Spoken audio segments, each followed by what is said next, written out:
Good afternoon, ladies and gentlemen. A few weeks ago, I asked a close friend of mine why he studies so passionately, and he said that he does so for success. Then I asked him what he meant by success. However, my friend couldn't quite provide me with an answer. It seems that most individuals' ultimate goal in life is success. But what exactly defines success? Does your GPA define it? Does your salary define it? Or do fame and honor define it? I'd say no. Instead, I like to offer 5 criteria that truly define success.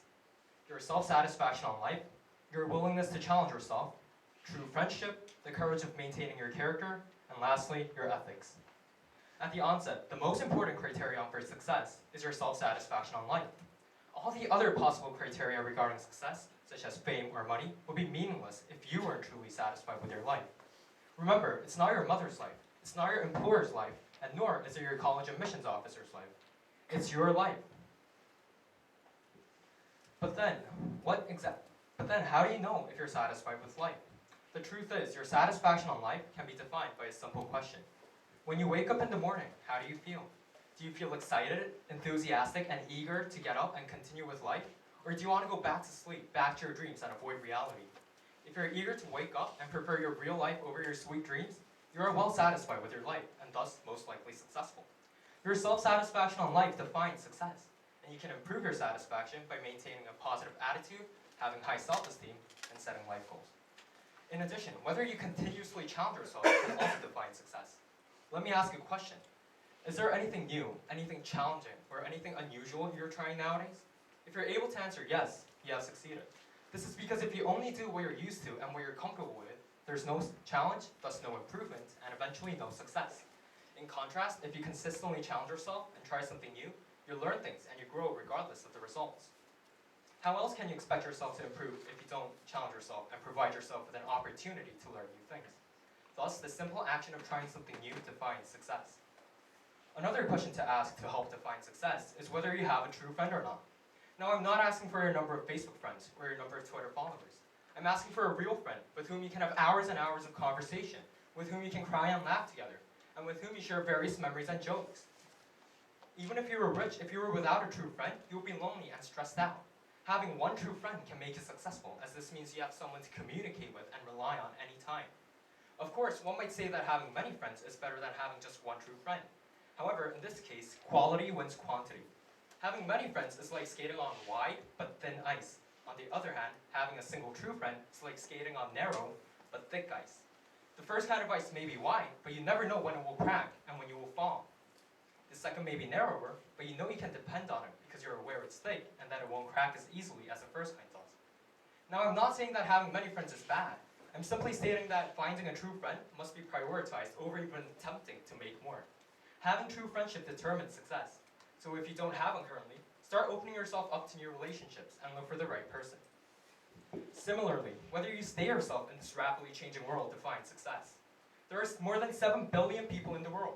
So what makes you different and unique from the others? What differentiates you from them? Having the courage to stay yourself, despite of social and cultural circumstances, will help you succeed. After all, if you were to artificially change yourself in order to succeed, it wouldn't be the real you who has succeeded. So be yourself, stay yourself, and try to utilize your uniqueness to make this world better. Staying the way you are determines success.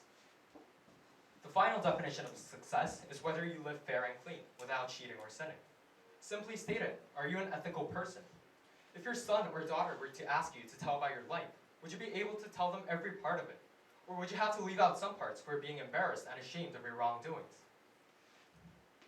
Having money, honor, and jobs can't make you successful if you have committed wrongdoings in order to gain them. This is because you'll never be able to be fully proud of your accomplishments.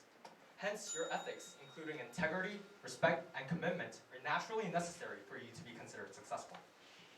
All in all, I have presented 5 universal standards on how to define success. Meeting only one or few of them doesn't matter. Each criterion I have mentioned can be seen as a puzzle piece. The ultimate puzzle, which can be made when all 5 pieces are put together, creates the image success.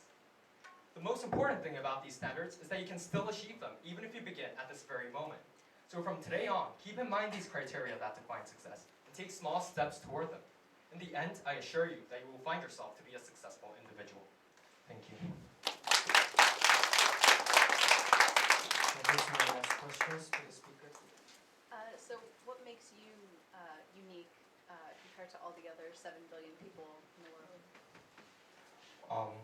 So that 7 billion, the number 7 billion is kind of a big number, and that's to emphasize how the world is now connected with the internet. Like in a smaller scale, maybe I could compare myself to the Korean students, the Korean high school students in this country. So most Korean high school students in normal high schools are supposed to study for hours and hours, do their homework, go to academies, and do their projects. And they never have time to actually challenge themselves in different aspects, in non-academical aspects. On the other hand, even though I sacrifice some of my studying time, I try to learn new instruments, I try to learn new sports. I do over 5 clubs. So I keep trying to do stuff that people might tell me not to. So for instance, I learned how to play the French horn after I entered high school. Now that's kind of crazy in a Korean's perspective because you're supposed to concentrate and study. However, I kept on learning the French horn every week during school by myself and in an orchestra club. And then later I was able to even go on volunteer works for a Catholic church and then play music and talk with old and sick people. So I think that my uniqueness in this world is that I don't limit myself as just a student. I expand myself more into an individual who has limitless possibilities, who's only 16 and who can learn new things in order to make this world better and improve this society.